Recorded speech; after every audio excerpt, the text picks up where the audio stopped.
Assalamualaikum warahmatullahi wabarakatuh. Saya Divalita Nadia Prakasiwi, absen 10. Saya Dandana Sution, absen 9. Saya Belia Nelasni, absen 7. Saya Muhammad Bintang Brilianto, absen 20.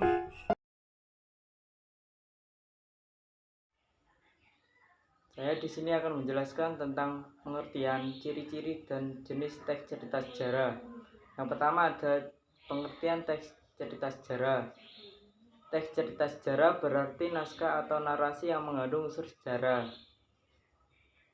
Dalam teks cerita sejarah ada beberapa unsur fakta, seperti tokoh, waktu, nama tempat, dan peristiwa sejarah.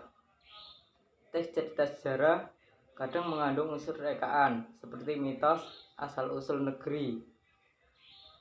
Dan yang kedua ada ciri-ciri teks cerita sejarah. Ciri-ciri teks cerita sejarah ada 5. Yang pertama, menampilkan latar masa lalu. Yang kedua, disajikan secara kronologis. Yang ketiga, berbentuk teks cerita ulang. Dan yang keempat, sering menggunakan konjungsi temporal. Yang kelima, isinya dapat berupa fakta, dapat berupa fiksi, dan latar cerita berupa fakta. Yang terakhir, ada jenis-jenis teks cerita sejarah. Jenis-jenis teks cerita sejarah ada 2. Yang pertama, teks cerita sejarah berdasarkan fakta sejarah. Teks cerita sejarah berdasarkan fakta sejarah disusun berdasarkan fakta sejarah. Tokoh dalam teks cerita sejarah benar-benar ada. Begitu juga latar dan kronologis peristiwa yang diceritakan. Dan yang kedua ada teks cerita sejarah fiksi. Teks cerita sejarah fiksi merupakan cerita fiksi yang mengambil latar peristiwa masa lalu. Tokoh bersifat fiktif, namun latar dan waktu peristiwa yang dipakai berupa fakta. Baik, di sini saya akan membahas tentang informasi penting dalam teks cerita sejarah. Informasi penting dalam teks cerita sejarah juga merupakan unsur pembangun. Di dalam teks cerita sejarah terdapat 2 unsur, yaitu yang pertama unsur intrinsik. Unsur intrinsik dalam teks cerita sejarah yaitu dari dalam karya sastra itu sendiri. Dan yang kedua yaitu unsur ekstrinsik. Unsur ekstrinsik dalam teks cerita sejarah yaitu dari luar karya sastra dan tetapi keberadaannya mempengaruhi. Adapun beberapa unsur intrinsik dalam teks cerita sejarah. Yang pertama adalah tema. Tema adalah ide pokok sebuah cerita. Dan yang kedua adalah tokoh atau penokohan. Penokohan adalah pelukisan gambaran yang jelas tentang seorang dalam sebuah cerita. Dan yang ketiga ada tokoh, pelaku dalam sebuah cerita. Yang kedua alur. Alur adalah serangkaian peristiwa yang mempunyai hubungan sebab akibat. Dan yang ketiga adalah latar. Latar merupakan pijakan dalam teks cerita sejarah. Yang keempat, sudut pandang adalah cara atau pandangan yang digunakan pengarang sebagai sarana untuk menyajikan tokoh, tindakan, latar, dan berbagai peristiwa yang membentuk cerita. Yang selanjutnya adalah gaya bahasa. Gaya bahasa adalah gaya kebahasaan penulisan dalam menulis cerita. Yang terakhir ada amanat. Amanat adalah suatu pesan dalam cerita. Itu tadi termasuk beberapa unsur intrinsik. Yang kedua adalah unsur ekstrinsik.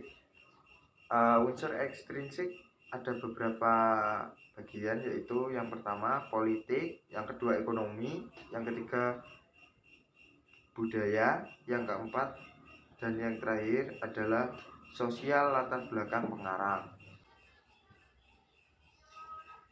Nilai-nilai dalam teks cerita sejarah ada 5. Yang pertama, nilai moral. Nilai moral adalah ajaran baik buruk yang diterima umum mengenai perbuatan, sikap, kewajiban, dan sebagainya. Nilai moral berkaitan dengan akhlak, budi pekerti, dan tindakan susila manusia. Yang kedua, nilai religius. Nilai religius adalah nilai yang berkaitan dengan hubungan manusia dengan Tuhan. Yang ketiga, nilai budaya. Nilai budaya adalah nilai yang berhubungan dengan konsep masalah dasar yang sangat penting dan bernilai dalam kehidupan manusia. Misalnya adat istiadat, kesenian, dan kepercayaan ataupun upacara adat. Keempat, nilai sosial. Nilai sosial adalah nilai-nilai yang berkaitan dengan tata pergaulan individu dalam masyarakat. Yang kelima, nilai politik. Nilai politik merupakan nilai yang berkaitan dengan ketatanegaraan maupun kebijakan dalam menjalankan pemerintahan. Kebahasaan dalam teks cerita sejarah. Kebahasaan dalam teks cerita sejarah, yang pertama ada keterangan. Keterangan merupakan fungsi kalimat yang mudah berpindah posisi. Keterangan berfungsi memberi informasi tambahan dalam suatu kalimat.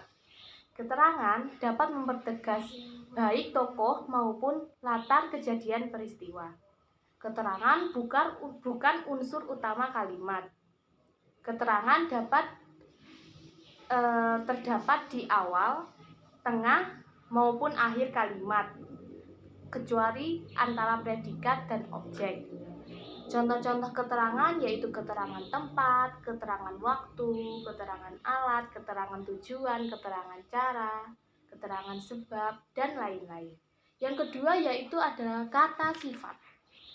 Nah, kata sifat adalah kata yang menerangkan nomina atau kata benda. Ciri kata sifat yaitu dapat digabung dengan kata lebih dan sangat. Contohnya sangat cantik. Yang ketiga yaitu ada bahasa kias. Nah, bahasa kias sama dengan majas yang memiliki makna simbolik dan ungkapan. Makna simbolik itu contohnya kata mengangguk-anggukan merupakan simbol persetujuan atau mengiyakan. Ya, adapun ungkapan. Ungkapan merupakan dua gabungan kata yang memiliki makna khusus dan tidak ada hubungan makna. Contohnya yaitu buah tangan dan panjang tangan. Terima kasih.